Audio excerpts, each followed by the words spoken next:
All right, good morning on this very calm but grey Monday. Today we're going to do some exploring. And with World War I exploring, you usually think of the famous places like France, Belgium, Flanders, Italy, the mountains, or Galicia. You don't necessarily think of your own hometown. So the question in my head was, if I could find any traces of the First World War in a neutral country that was still close to the actual front. Because my hometown is the city of The Hague, and it's around a couple of 100 kilometers from Belgium. It's not even that far. However, of course, the Netherlands remained neutral during the whole conflict, so we didn't actually participate in the war. That being said, I think there could definitely be traces because The Hague is the political center of the country. So who knows what went down here, and that's exactly what I'm going to try and find out today. So follow me along and we're going to explore the city and find the remnants of the First World War. I'm very excited. Let's do this. Now, half of the beach is actually under construction, but I still want to show you some nice places too.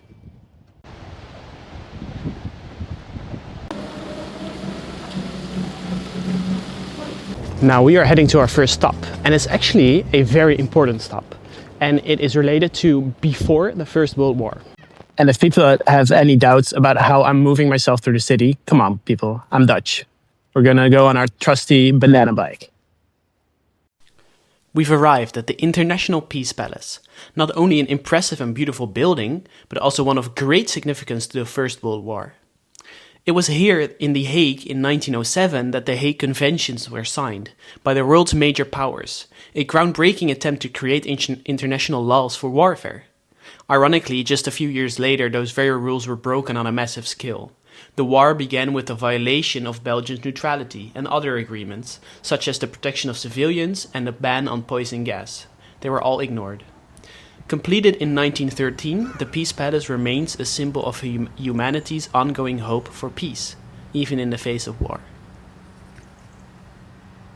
Alright, so I'm back on my beach of contemplation, because when I was looking at the clips today, I saw that I forgot to mention a very important part that I wanted to talk about at the Peace Palace, because it was raining and I was completely overwhelmed and my camera doesn't have a rainproof cover, so I was just running for my life. But I wanted to shortly talk about is maybe to think about why such a treaty to contain peace and also have some humanity in war was violated on such a grand scale. I think there might be several reasons for that. Firstly, I think on the German side, it was pure inflexibility of the Schlieffen Plan, which kind of was the holy Bible for Germany if they went to war. And it just said that they had to invade Belgium to have a successful surrounding of the French army. So I don't think they could really not perform that plan and still go to war. And I think that was kind of the idea why they violated Belgium's neutrality. Secondly, I think in that time, and still in this time, it is common politics to violate such a treaty, but still act like you didn't violate it. For example, Germany kind of had a story where they said that the French soldiers were the first to go on Belgian territory. And because of that, it was justified that they also did it. So during the whole war, all of the nations, not only Germany, tried to kind of sugarcoat their reasons or kind of just propaganda-wise say that they are not the one to blame. And lastly, I think when the war kind of turned into a stalemate, the nations became more and more desperate for it to win. I think they realized it wasn't that easy to win this war. And they started to think about more drastic measures. And one of those was using gas shells. And it was strictly forbidden in the Hague Conventions to use those gas shells. And by the end of the war, every nation was using them. So that kind of also shows that they were maybe out of options and thought this was necessary for them to win the war and justified because of their moral high ground that they all thought they had. So yeah, those are kind of my reasons. I wonder if you also have any other reasons for which you think this happened. But it is still a sad fact that in 1907, there were so many plans made to keep the peace in the world. And even if there was an outbreak of war, that it would be in a in a human way, as humanly as possible, and that they were not uplifted by. So yeah. All right, so now let's cut back to the original clips that I filmed on Monday, and we're gonna go to the second stop, which is very relevant to the Belgians. Now, you cannot talk about the war in the Netherlands without talking about the Belgium refugees, because of course the Netherlands bordered Belgium, and during the war over 1 million Belgians fled to the Netherlands, and at that time we only had a population of 6.5 million, so you can imagine the impact it had on the country, and especially also for the Belgian people. Now, this is actually the place where in 1914 the Belgian refugees could register officially. Because as you remember, The Hague was actually the political center. And what is interesting to know is that not all of the 1 million people that fled here stayed during the entirety of the war, especially in the early months where panic was large and the German victory was very close. A lot of Belgians fled. But during those months later, a lot of Belgians already went back. So you also saw the willingness to return to their home country when things kind of cooled down and it became a stalemate. Nevertheless, the impact of the war on the Belgians was very much felt also in the Netherlands, and especially in The Hague, being the center for all the refugees.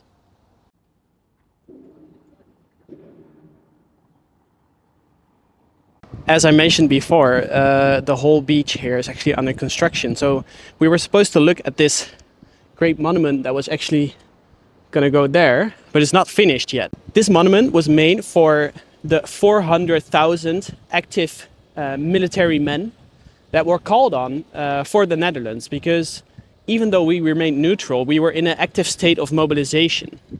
So to commemorate those people, they made a beautiful statue, which is now a bit less beautiful because it's in 1 million pieces and it's actually tucked behind a lot of walls. I had to get up this stair to actually even see it, so I'm glad I still found it.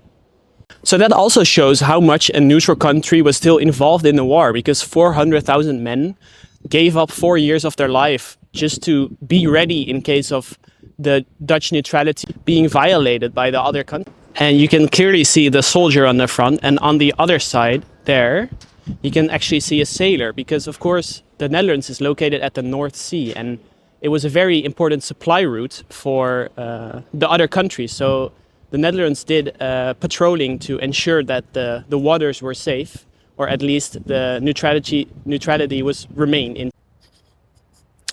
And that was it. We saw some very interesting places today. And for me, I think I came into the insight that the Netherlands definitely played an important role in the war, even if they were not actively involved. It was more from a humanitarian way that they were actually still involved. And I think because the Netherlands was so close to Belgium and France, to the Western Front, that it put them into a very unique place of still being on the sidelines, but not actively fighting. And all of those monuments that we saw today, the Peace Palace, the Belgium Embassy where the Belgian refugees could sign up, and the memorial for all the military personnel in the Netherlands that were still active during those years. Yeah, and I think those three memorials or places were signs that the Dutch people were kind of on the sidelines of the war, very luckily not fighting in them. So that was spared upon the people. But they were still involved in a very human way. And I think it was kind of beautiful to come into that insight. So I'm very glad that I did this kind of exploration and see my city in a new light. So I'm curious, what do you think? Were you impressed by the memorials, or what did you expect to see? If you made it this far, I'm very glad that you made it this far. It was my first exploration video ever, and I'm curious to see if people will like it. I still definitely enjoyed making it. It was a bit weird to film myself in public. I'm not used to that yet. But overall, I think it was a great experience. And I'm very excited to go further than my own city and start exploring. So that's where I want to end it off, on the same way that we started it, on this beautiful gray beach. Thank you so much for watching, and I'll see you in the next video. Bye bye.